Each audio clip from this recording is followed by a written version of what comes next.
അങ്ങനെ നമ്മൾ ടൈഗർ ടോപ്പിയിൽ നിന്ന് ഇറങ്ങി ഇനി നേരെ പോകുന്നത് എങ്ങോട്ടാണെന്നറിയോ? സാങ്ച്വറി ഓഫ് ട്രൂത്ത് കാണാനാണേ. അവിടെ ഒരു അടിപൊളി കഫേയുടെ അവിടെയാണ് വണ്ടി നിർത്തിയത്. പിന്നെ അവിടെ നിന്ന് നമ്മൾ നടന്നാട്ടോ പോയെ. ഈ വ്യൂ കണ്ടപ്പോൾ തന്നെ എൻ്റെ കിളി പോയിട്ടുണ്ട്. പിന്നെ അതിൻ്റെ അകത്ത് കയറിയപ്പോൾ ഉള്ള കാര്യം പറയാനുണ്ടോ? ഫസ്റ്റ് വ്യൂ പോയിന്റിൽ നിന്ന് കുറേ സ്റ്റെപ്പ് ഇറങ്ങി താഴെ എത്തുമ്പോൾ അവർ നമുക്ക് ഹെൽമെറ്റ് ഒക്കെ തരും. 1981 തുടങ്ങിയ വർക്കാണ്. അത് ഇതുവരെ തീരാത്തതുകൊണ്ട് നമ്മൾ അതിനകത്ത് കയറണമെങ്കിൽ ഹെൽമെറ്റൊക്കെ വെക്കണം. ഫസ്റ്റ് നമ്മൾ ചെല്ലുന്നത് ഇവരുടെ വർക്ക്ഷോപ്പിലേക്കാണ്. ഇതൊരു കടൽ തീരത്തായതുകൊണ്ട് തന്നെ എപ്പോഴും റെനോവേഷൻ വർക്ക്സ് നടന്നുകൊണ്ടേയിരിക്കും കേട്ടോ. പിന്നെ ഇവിടെ ആണിയോ അങ്ങനെ ഒന്നും ഉപയോഗിക്കുന്നില്ല. ഫുള്ള് വുഡൻ ലോക്കിംഗ് സിസ്റ്റത്തിലാണ് ഈ ഒരു ബിൽഡിംഗ് ഇങ്ങനെ നിൽക്കുന്നത്. ഇവിടെ നമ്മൾ ടിക്കറ്റ് എടുക്കുമ്പോൾ തന്നെ നമുക്കൊരു ഗൈഡിനെ കിട്ടും. അവർ നമ്മളെ ഫസ്റ്റ് ഇതിന് ചുറ്റും ഒന്ന് കറങ്ങി എന്തൊക്കെയാണ് ഇവിടെ ഉള്ളതെന്ന് പറഞ്ഞു തരും.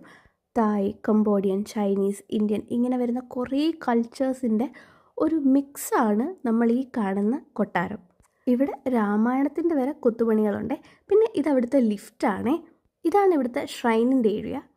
ഇതിന് ചുറ്റും നമ്മുടെ 7 യൂണിവേഴ്സൽ ട്രൂത്തിനെ ഡെപ്പിക്റ്റ് ചെയ്യുന്ന കഥകളാണുള്ളത്.